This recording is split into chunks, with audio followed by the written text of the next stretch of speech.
So, Dion, what's your next story? My next story fits quite well in that because it's a Russian story. Yeah. And the Russian government has released some information. It's called the Safe Selfie campaign.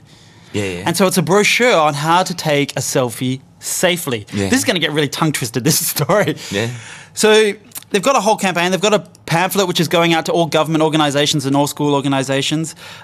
Basically, some of the pictures on the selfie, what not to do is do not pose while firing a firearm. Yeah, well, you don't want to do that. And climbing an electrical pylon, which feeds nicely into your story, to take a selfie with a sex toy. Yeah, you don't. Can't do that anymore. Why would you go into a tree with a sex toy? Unless it's a Donald Trump butt plug. That's the only time I think I'd want to take a selfie. No standing in front of an oncoming train or car. Don't take a selfie while doing that. Yeah, never do that. Or hanging from a rooftop or getting too close to wildlife. Too close to wildlife. So this goes back to my main crux of my first presidential campaign when I start running for president, is that all warning labels are going to be taken off everything. Yeah.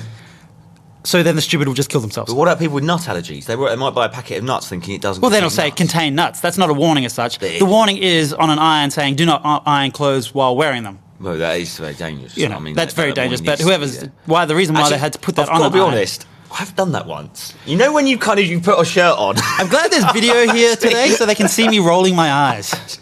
I actually did this once. You know when you put a shirt on and it's a little bit creased. So you sort of think, but with your amount of chest hair, it's got like an insulation layer that you won't actually feel it. So I was just sort of thinking, do I really need to take this shirt off again? So I'm sort of just like getting it a little bit.